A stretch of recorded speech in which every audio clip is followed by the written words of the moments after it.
Hi, welcome to Piano TV. My name's Allysia. I'm your piano playing host, and today we're going to have a little bit of a chat about memorization, which is a super important thing to do if you're a musician, because you want to be able to be mobile with your skills. So if you're at the music store and you're with your friends, you can just sit down and be like, hey friends, check out this sweet song. Or if you're at your grandma's house, you can be like, hey grandma, listen to this, without having to pour it around all your music. So sometimes people have a really easy time memorizing pieces, and sometimes people really struggle. So I'm going to share some suggestions, and we're going to talk about the 4 aspects of memorization as well. Let's get started. The first area of memorization that we're going to talk about is tactile memory. So tactile is like touch. It's like actual physical memory. I like to call it finger memory, even though obviously your fingers don't have a memory. But this is what happens when you play something over and over and over again, and eventually your fingers just sort of memorize the pattern, and without much thought on your part, your fingers just sort of do what you need them to do. So in order to develop tactile memory, it's really, really important that every time you play through something, you use the exact same finger patterns, otherwise it's just not going to stick. Now, tactile memory on its own isn't a reliable memorization technique because it tends to be the first part of your memory that slips, but it is really good in conjunction with other aspects that we'll talk about. Another aspect of memorization is aural memory. Aural is an A-U-R-A-L, as in you're listening. So, you know when you're just sitting there and you have a song stuck in your head and you're like, I don't know, grooving out to the song, or maybe you're like, get this song out of my head. You need to know the piece that you're learning, that you're trying to memorize, well enough that you could get it stuck in your head. You need to be able to just sit down and listen through it without any audio assistance. You should be able to listen to it start to finish in your head.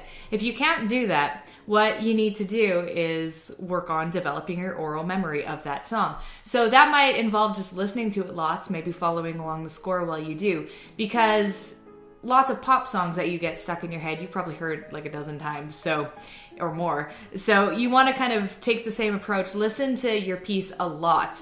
Really give yourself immersion, and that'll get it in your head. Another thing that you can do is learn how to sing the melody of your piece. Even if it's an instrumental piece, you can still learn the melody. Even if it's just like simple little right hand notes, that still counts, and that'll give you a sense of beginning, middle, and end with your piece, and it'll allow you to hear it in your head a little bit easier. Next, we have visual memory, and this can work in a couple different ways. So to develop visual memory, this would be your ability to close your eyes and imagine which keys on the keyboard that you play throughout your piece, just to visualize yourself pressing the keys. And that's very important, as well as being able to close your eyes and imagine the score, imagine which notes you're playing throughout the entire piece. Developing a visual memory, to me, is the hardest part. I have a really hard time closing my eyes and imagining myself press the keys.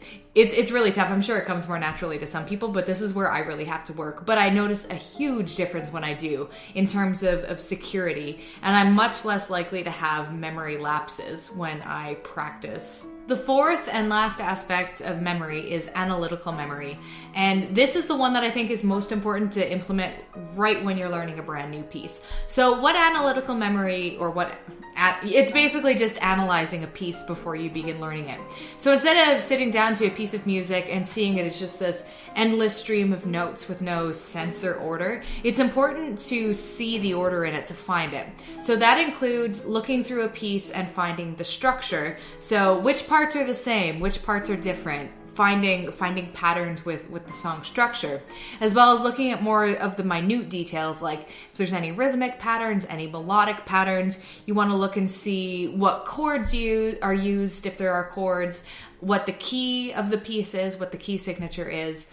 All of these things will give you a really good understanding of the piece, and having a good understanding of a piece will just make memorizing it so much easier. So I'm just going to give a few extra pointers for working on memory and talk about some problems I've seen a lot in my years of teaching with memory and trouble memorizing pieces. So one thing that I find happens a lot is a person will have a false start. So what that means is in the first maybe 5 seconds or so, they start a piece, but they kind of lose it. Maybe they started on the wrong note, or they don't have a sense of the right rhythm, and you end up with a performance where it takes like a few passes to get past that initial beginning and get into the song.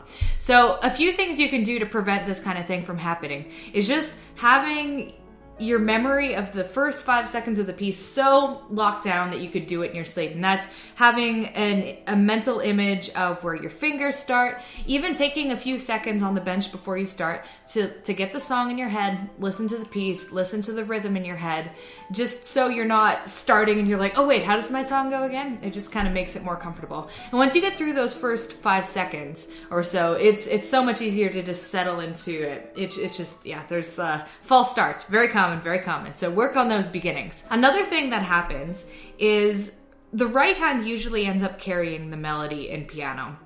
So what that means is that often the left hand is doing accompaniment, but it also means the left hand is less memorable sometimes, and the left hand memory can slip. So in order to make sure that your memory of the left hand notes are really secure, I find it good to memorize it just left hand separately, which is quite hard. If you memorize the song hands together and then try to go memorize it left hand, it can be a bit of a challenge. But this will end up making your left hand memory so much more secure. One thing that can happen when you're learning a piece is there might be 2 sections or more that are almost identical except for maybe like 1 or 2 minor differences. That can be a beast to memorize. Like if they were exactly the same, it'd be easy, right? But those minor variances can be tough. So once you've mastered each section on their own, one way to make sure your memory is secure and you're gonna make the changes in the right part is to play them back to back. And that'll really, in the order that they're going to be played, and that'll really work on that memory. Another thing that I find really, really useful, and I do this all the time, is to create reference points throughout your piece that you can just pick up and play from. So what I find happens a lot, as an example, is I'll have a student who starts a piece, it's going well, maybe they get to the 3rd or 4th line and make a mistake, and then they have to go all the way back to the beginning in order to be able to play it. And that's super inefficient from a time standpoint. And if you're in a performance setting, it's really awkward to spend 30 seconds playing and then jump back and do that exact same 30 seconds again. So what I like to do is create little reference points throughout the piece where you can just pick it up from. And depending on the piece, this might be every line or 2. And practice starting from these different points in the piece until it becomes easy. Because then what happens, say you're playing through, you're like 2 minutes into a piece, but you make a little slip, you can jump back to one of your reference points or jump forward to one of your reference points, but it's not going to be a big deal because you're not making you don't have to start back 2 pages prior or something like that. So little memory reference points makes a huge difference. So that is all for today's video on memorization. I hope you enjoyed it, and I hope this will help you, go out and memorize your pieces more easily. Please leave comments if you have any suggestions or any techniques that have really helped you or anything like that. And thanks for watching. Be sure to visit the website pianotv.net and stay up to date by subscribing. Thanks, bye.